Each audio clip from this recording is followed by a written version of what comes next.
ലുക്കില്ലെങ്കിലും പേരൊക്കെ സൂപ്പറാ.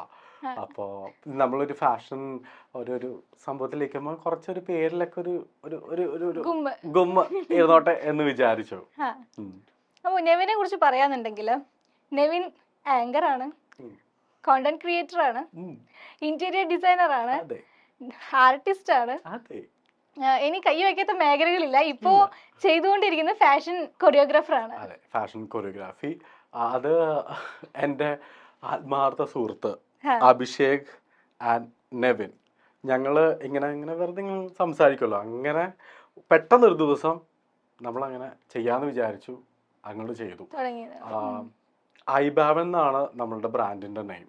ഓക്കെ, ഐബാവൻ എന്താന്ന് മനസ്സിലായോ? നിങ്ങളുടെ ബ്രാൻഡല്ലേ? ഞാൻ കണ്ടിട്ടുണ്ട്. ഐബാവൻ പേരെങ്ങനെ ഡിറൈവ് ചെയ്തതെന്ന് അറിയാമോ? അബി നെവിൻ, അത് തിരിച്ചിട്ട് നോക്കൂ, നെവ് അബി, ഐബാവൻ variety. So we focusing something variety, unique, and yeah, we focusing something unique, variety, out of the box. പിന്നെ അങ്ങനെയുള്ള അത് നമ്മുടെ പേരിലും ഉണ്ട്. പെട്ടെന്ന് നോക്കുമ്പോഴത്തേക്ക് ഐബാവൻ, ഓക്കെ. പക്ഷെ ഞങ്ങൾ രണ്ടുപേരുമാണ് ആ ഒരു സ്ട്രെങ്ത്തും ആ പേരിന്റെ ഉള്ളിലും ഉറവിടം, വാട്ട് എവർ. ഓക്കെ, അതായത് അഭിഷേകിനെ കണ്ടുമുട്ടിയതാണ് ഒരു വഴിത്തിരിവായതെന്ന് പറഞ്ഞു. അഭിഷേകിനെ ഞാൻ സത്യം പറഞ്ഞിട്ടുണ്ടെങ്കിൽ ഒരു ഫാഷൻ സ്റ്റൈലിസ്റ്റ് ആയിട്ടാണ് ഞാൻ ചെല്ലുന്നത്. അപ്പൊ നമ്മള് ഫസ്റ്റ് തന്നെ അറിയാലോ, നമ്മള് അന്ന് അഭിഷേക് ഇങ്ങനെ കത്തി നിൽക്കുന്ന സമയം ബിഗ് ബോസ് ഒന്നും അപ്പൊ ഇങ്ങനെ അഭിഷേക് വരുന്നുണ്ട്, അഭിഷേകിന് 2 ഷർട്ട് വേണം എന്നൊക്കെ പറഞ്ഞിട്ട് ഞാനങ്ങനെ എല്ലാം വെൽ സെറ്റായിട്ട് ഇങ്ങനെ 2 ഷർട്ടൊക്കെ ഇങ്ങനെ തൂക്കി പിടിച്ചിട്ട് സ്റ്റൈലിസ്റ്റ് ആയിട്ട് ചെല്ലും കേട്ടോ. അപ്പൊ തന്നെ അഭിഷേക് എന്നെ കണ്ടത് ഇങ്ങനെ എഴുന്നേറ്റ് അങ്ങോട്ട് ഹായ്. അഭിഷേകിന്റെ ഒരു സംഭവം ഉണ്ടല്ലോ, എല്ലാവരും ഭയങ്കര സന്തോഷം, ആരും ഒന്ന് ഞാൻ എഴുന്നേറ്റ് എന്നിട്ട് ഭയങ്കര സംഭവമല്ലേ. അപ്പൊ ഞാൻ എന്ത് ചെയ്തു, ഞാൻ പറഞ്ഞു Abhishek I am your big fan. Abhishek ആ ഷോയിന്ന് പുറത്തിറങ്ങിയതിന് ശേഷം പിന്നെ ഒരു ഒറ്റ ഷോ ഞാൻ കണ്ടിട്ടില്ല ഉള്ള സാധനം ഞാൻ അങ്ങോട്ട് എടുത്തിട്ടു. അല്ല, ഞാനത് ഇട്ട് നോക്കിയതാ. പക്ഷെ ഇപ്പൊ അറിയായിരിക്കാം അഭിഷേക്. ഇനിയിപ്പോ കുഴപ്പമില്ലല്ലോ, ഇപ്പൊ ഞങ്ങളിപ്പോ ഓൾമോസ്റ്റ് 1 ഇയർ ഓളമായി ഫ്രണ്ട്ഷിപ്പ്. അപ്പൊ അഭിഷേക് പാവം എൻ്റെ ഈ മധുരമായിട്ടുള്ള ആ വാക്കുകളിൽ അങ്ങോട്ടേക്ക് അലിഞ്ഞു പോയി. എന്നിട്ട് ഞാൻ പറഞ്ഞു, അഭിഷേക് അങ്ങനെ നിൽക്കല്ലേ, ഇവിടെ നിന്ന് ഇരിക്കല്ലേ, നിങ്ങളൊരു വലിയൊരു സെലിബ്രിറ്റിയാണ്, നിങ്ങളൊരു കാര്യം ചെയ്യുക, നിങ്ങൾ എന്നെ കൂടിയിട്ട് വാ. എത്ര നേരമുണ്ട്, ഇനിയും ഒരു 2 hours എന്തോ മേക്കപ്പും കുറെ ഷൂട്ട് ചെയ്യണ്ട, അതായത് മേക്കപ്പ് ചെയ്യണ്ടായിരുന്നു മോഡൽസിന്. ഞാൻ പറഞ്ഞു വാ നമുക്ക് പുറത്ത് പോയിട്ടൊക്കെ പറഞ്ഞു. ഞാൻ ഭയങ്കര സ്വീകരണം. സത്യം പറഞ്ഞാൽ ഗൂഗിൾ പേയില് 250 രൂപയേ ഉള്ളൂ, പക്ഷെ എന്നാലും എന്റെ പ്രവർത്തനം വേറൊന്നും അല്ല. വാ നമുക്ക് നമുക്ക് അങ്ങോട്ടേക്ക് പോവാന്നൊക്കെ പറഞ്ഞിട്ട്. അപ്പൊ അഭിഷേക് എന്റെ ഈ പ്രവർത്തനത്തിൽ അങ്ങോട്ടേക്ക് സത്യം പറഞ്ഞാല് പാവം കെണിയില് പെട്ടുപോയതാ. പിന്നെ ഞാൻ പോയിട്ടില്ല. ഇപ്പൊ ഒരു എന്താ പറയാ, വിടാൻ പറ്റാത്തൊരു കൂട്ടുകെട്ടായിട്ട് മുന്നോട്ട് പോയി. അതെ, കാരണം എനിക്കും അഭിഷേകിന്റെ ഇടയിൽ ഒരു പ്രത്യേക തരം ഒരു ബോണ്ടിങ് ഉണ്ട്. പലരും അതിനെ വേറെ രീതിയിലൊക്കെ ഇന്റർപ്രറ്റ് ചെയ്ത് പറയുന്നുണ്ട്. പറഞ്ഞാലും കുഴപ്പമില്ല, ഇറ്റ്സ് ഓക്കെ. കാരണം ഞങ്ങളുടെ ആ ഒരു ഫ്രണ്ട്ഷിപ്പ് എന്ന് പറയുന്നത് അങ്ങനെയാണ്. ഞങ്ങളാണ് രഹസ്യങ്ങളൊക്കെ ഞങ്ങള് രാത്രി ഇതൊക്കെ ഞങ്ങളിങ്ങനെ പറയും. എല്ലാ ദിവസവും വിളിയുണ്ട്, അത് കറക്റ്റാണ്. അതിപ്പം ഒന്നും സംസാരിക്കാനില്ലെങ്കിലും ജസ്റ്റ് ഒരു മിസ് കോൾ അടിച്ചത് അങ്ങോട്ട് വയ്ക്കും. കാരണം എന്താ, ഓക്കെ നമുക്ക് കുറച്ച് ചെയ്തിട്ടുണ്ടോ എന്നുള്ളൊരു സാധനം. അപ്പം ആ ഒരു അത്ര ഒരു ഞങ്ങളൊരു തിക് ഫ്രണ്ട്സ് ആണ്. അഭിഷേക് എന്നെ ഒരുപാട് എന്നെ ഹെൽപ്പ് ചെയ്തിട്ടുണ്ട്. ഞാൻ ചോദിക്കട്ടെ, അപ്പോ ഈ ഒരു ടു പെർസ്യൂ ദിസ് പാത്ത് ഒരു ഇൻസ്പിറേഷൻ ആയ ഒരാളാണ് അഭിഷേക് എന്ന് പറഞ്ഞു കഴിഞ്ഞാൽ സത്യമായിരിക്കല്ലേ? സത്യമാണ്. കാരണം എനിക്കിതിന് മുന്നേയും എനിക്ക് സെലിബ്രിറ്റി ആ ഒരു ഗ്യാങ്ങിൽ എനിക്ക് കണക്ഷൻസ് ഉണ്ടായിരുന്നു. ബിക്കോസ് ഞാൻ സുംബ ഇൻസ്ട്രക്ടർ ആയിരുന്നു. അങ്ങനെ പലരുടെയും. പക്ഷെ അതെന്ന് പറയുന്നത് ജസ്റ്റ് ഒരു വെരി പ്രൊഫഷണൽ, വരുന്നു ക്ലാസ് എടുക്കുന്നു പോകുന്നു, അത്രേ ഉള്ളൂ ഡാൻസ്. പക്ഷെ അഭിഷേകിന് ഞങ്ങളൊരു പെട്ടെന്നൊരു ഭയങ്കര വേവ് ലെങ്തായി. പിന്നെ ഞാൻ അഭിഷേകിനെക്കാട്ടിയും വളരെ ചെറുപ്പമാണ്, അഭിഷേകിന് കുറച്ചധികം പ്രായമുണ്ട്, കണ്ട പറയില്ലെന്നുള്ളൂ. അപമാനിക്കും ഞാനാണ്, അപമാനിച്ച് നശിപ്പിക്കും. ഇത് ഞാൻ പകരം വീട്ടും ഞാൻ. ഓക്കെ, പകരം വീട്ടെന്ന് പറയാൻ അഭിഷേക് തിരിച്ചെന്തെങ്കിലും ഇട്ടിട്ടുണ്ടായിരുന്നോ? എന്നെ പറയുന്നത് 10-35 വയസ്സുണ്ടെന്നൊക്കെയാ പറയുന്നത്. അപ്പൊ ഞാൻ ഇതെങ്കിലും പറയണ്ടേ? കൊള്ളാം. ഓക്കെ.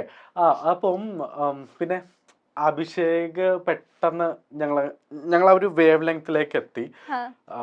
കാരണം ചില ഏജ്, അതായത് ചില ഫ്രണ്ട്സ് പെട്ടെന്ന് മാച്ച് ആവുന്നത് അവരുടെ അവരുടെ ഒരു ഏജ് ഗ്രൂപ്പ് ആയിരിക്കാം, അല്ലെങ്കിൽ അവരുടെ സെയിം ഇൻട്രസ്റ്റ് ആയിരിക്കാം, വൈബ് ആയിരിക്കാം. വൈബ്, സത്യം, ഞാൻ വൈബാന്ന് ഉദ്ദേശിച്ചത്. അപ്പൊ ഈ അഭിഷേകിനും എനിക്കും സെയിം വൈബ് ഉണ്ട്. എന്താണെന്നറിയാമോ? ഫുഡ്. അത് പിന്നെ അഭിഷേക് മോഡലാണ്, ഞാൻ കൂടുതലും എനിക്ക് കുറച്ചുകൂടി എനിക്ക് എവിടെ ചെന്നിട്ടുണ്ടെങ്കിലും ഞാനൊന്നും ഇങ്ങനെ നോക്കും, എവിടെയെങ്കിലും ക്യാമറ ഉണ്ടോ, ആരെങ്കിലും സെൽഫി എടുക്കുന്നുണ്ടോ. അഭിഷേകിന്റെ കൂടെ ഞാൻ എല്ലാ സ്ഥലത്തും ഞാൻ അഭിഷേകിനെക്കാട്ടും കുറച്ചുകൂടിയിട്ട് ഇങ്ങനെ അതെ, അഭിഷേകിന് വലിയ ആഗ്രഹം ഉണ്ടാവാതിരിക്കാം, പക്ഷെ അഭിഷേകിനെക്കാട്ടിയും കുറച്ചുകൂടിയിട്ട് എനിക്കായിരുന്നു ഒരുക്കം കൂടുതൽ. അഭിഷേക് 1 മണിക്കൂർ വെച്ച് ഒരുങ്ങുമ്പോൾ ഞാൻ ഒരു 2 ദിവസം മുന്നേ തന്നെ സ്റ്റൈലിങ്, ഓക്കെ, മെറൂൺ, ബ്ലാക്ക്, അങ്ങനെ സാധനങ്ങളൊക്കെ. അപ്പം അഭിഷേക് ആണല്ലോ മെയിൻ ഗസ്റ്റ്, ഞാൻ എന്ത് ചെയ്യും? അഭിഷേകിന്റെ കൂടെ തൊട്ടടുത്ത ഗസ്റ്റിൽ പോയിട്ടിരിക്കും. കാരണം എനിക്കിഷ്ടമാണ്. അവരെന്നെ വിളിച്ചിട്ടില്ല, സമ്മതിച്ചോ, പക്ഷെ ഞാൻ ഫ്യൂച്ചറിൽ ഒരു ഗസ്റ്റ് ആയിട്ട് വരാനുള്ളതാണല്ലോ. ഞാൻ എങ്ങനെയൊക്കെ പോയിട്ടിരുന്നു. ഒരുപാട് എനിക്ക് അപമാനങ്ങളൊക്കെ ഏറ്റുവാങ്ങിയിട്ട് വന്നിട്ടുണ്ട്. ബാക്കിലേക്ക് അങ്ങനത്തെ ഒരു സാധനമൊക്കെ എനിക്ക്. ഞാൻ പറയട്ടെ, ഈ fake it till you make it എന്ന് പറയുന്നത് സത്യമല്ലേ? സത്യമാണ്, വളരെ സത്യമാണ്.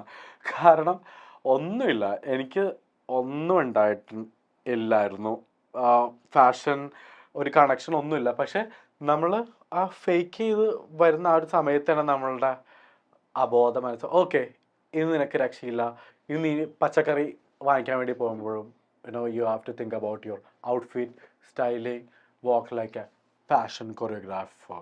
ആ ഒരു സാധനം വരും. അത് ഒരു ടെക്നിക്കാണ്, അത് ഞാൻ യൂസ് ചെയ്തു. ഇനിയിപ്പം എനിക്ക് എന്താ പറയുക, അതായത് ജയിലിൽ പോകണമെന്ന് തോന്നുന്നുണ്ടെങ്കിൽ നമ്മൾ ജയിലിലേക്ക് പോകാനുള്ള ഡ്രസ്സ് എടുത്തിട്ട് അങ്ങോട്ടും ഇങ്ങോട്ടും നടക്കുക, നമ്മൾ ജയിലെത്തും, അത്രേ ഉള്ളൂ. ഓക്കെ, വിശ്വസിക്കുന്ന ഒരാളാണല്ലേ? ഞാൻ ഇപ്പം എൻ്റെ ആത്മീയതയിലേക്ക് ഞാനിങ്ങനെ എത്തി. എൻ്റെ ജീവിതം മതം ഇല്ല, ഓൺലി ആ ഒരു ശക്തി. ഓക്കെ, നമ്മൾ നല്ലത് ചെയ്താൽ നല്ലത് കിട്ടും, നമ്മൾ ഹാർഡ് വർക്ക് ചെയ്താൽ അതിന് റിഫ്ലക്ഷൻ വരും. നമ്മൾ മടി പിടിച്ചിരുന്നാൽ ഒരു ഗ്രോത്തും ഇല്ലാണ്ട് മുക്കിലിരുന്ന് മറ്റുള്ളവരുടെ ഗ്രോത്ത് കണ്ട് യൂട്യൂബിലും ഫേസ്ബുക്കിലും കമന്റ് ഇട്ടിങ്ങനെ, ഓ മൈ ഗോഡ്, തെണ്ടി, അത് ഇത് മറ്റേത് മറിച്ചത്, നിനക്കൊന്നും നാണമില്ലേടാ എന്ന് പറഞ്ഞ് ഇങ്ങനെ ജീവിതം കോഞ്ഞാട്ടാക്കാം. ഓക്കെ, ഞാൻ പഠിച്ചു. കാരണം ഞാൻ ഒരു പെർട്ടിക്കുലർ മതത്തിനോ ഒന്നും ഞാൻ അങ്ങോട്ടേക്ക്, ആവ ക്രിസ്ത്യൻ, ഞാൻ എൻ്റെ ക്രിസ്ത്യൻ വിശ്വാസത്തിൽ ഞാൻ ഉറച്ചു വയ്ക്കുന്നുണ്ട്. അതുപോലെ തന്നെ ഞാൻ എല്ലാ മതത്തിനെയും ഞാൻ സപ്പോർട്ട് ചെയ്യുന്നുണ്ട്.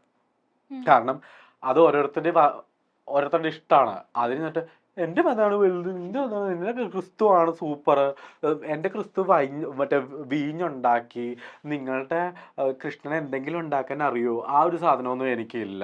കർത്താവ് ചിലപ്പം എന്തുണ്ടാക്കിയിട്ടുണ്ടാകും, സമയമില്ലാത്തത് കൊണ്ട് വീഞ്ഞുണ്ടാക്കി, ചിലപ്പോൾ കുറച്ചുകൂടി സമയം കൊടുത്തിരുന്നു വെച്ചെങ്കിൽ മേ ബി കുറച്ചുകൂടിയിട്ട് കൂടിയ ബ്രാൻഡ് ഉണ്ടാക്കിയേനെ. ഓക്കെ, അതൊക്കെ കർത്താവിൻ്റെ സമയത്തിലുള്ള ഒരു സാഹചര്യം. അതേപോലെ കൃഷ്ണൻ ഉണ്ടാക്കാൻ പറ്റണമെന്ന് കൃഷ്ണൻ ആ ഒരു സാഹചര്യം ഉണ്ടായോ? ഇല്ല. അപ്പോൾ ഞാനങ്ങനെ വളരെ ഈസി പീസി ആയിട്ട് എടുക്കുന്ന ഒരു വ്യക്തിയാണ്. മതം ഞാൻ കുറേ നാളായിട്ട് ചിന്തിച്ചിട്ട് കൂടിയില്ല. അവരവരുടെ ഇഷ്ടം.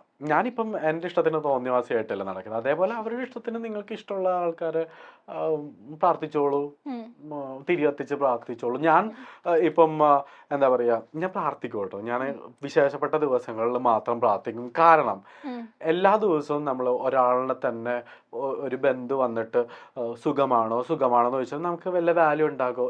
ഇല്ല. ഞാൻ വർഷത്തിൽ 1-2 പ്രാവശ്യം പോയിട്ട് കലൂർ പള്ളിയില് അതാകുമ്പോഴത്തേക്കും ദൈവം ഇങ്ങനെ കാണിക്കണം, വന്നു. ബാക്കിയുള്ളവർക്ക് എല്ലാ ദിവസവും വരുന്നുണ്ട്, എല്ലാ ചൊവ്വാഴ്ചയും വരുന്നുണ്ട്, ഇവൻ മാത്രം പറ. അതായത് അപ്പൊ കർത്താവ് നേരെ തിരിച്ച് ചിന്തിക്കുക, ഇവനപ്പൊ എന്നെ ആവശ്യമുള്ള സമയത്ത് മാത്രമേ വരുള്ളൂ. അങ്ങനെ ചിന്തിച്ചാലോ കർത്താവ്? അങ്ങനെ ചിന്തിച്ചിട്ടുണ്ടെങ്കിൽ അങ്ങനെ ചിന്തിച്ചൂടെ? കാരണം നമുക്കിപ്പോ ഒരാളെനെ നമ്മൾ പറയുക നമ്മൾ ആവശ്യത്തിന് മാത്രം ചെല്ലുക, ശരിക്കും മോശമല്ലേ? You know Y? അതാണ് ഞാൻ പറയുന്നത്.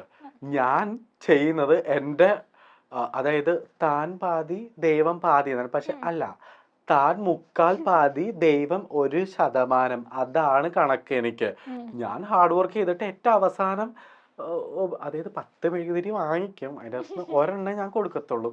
കാരണം ഓൾറെഡി അവിടെ കുറെ ആൾക്കാർ മെഴുകുതിരി കത്തിക്കുന്നുണ്ട്. അല്ല, ഒരു പാക്കറ്റായിട്ട് വാങ്ങിക്കുമ്പോ കറണ്ട് ഞാൻ പറയട്ടെ, ഈ പവർ കെട്ടിന് ആര് തരും? വീട്ടിൽ കൊണ്ടുപോയിട്ട് കത്തിക്കും. Very good. Come on.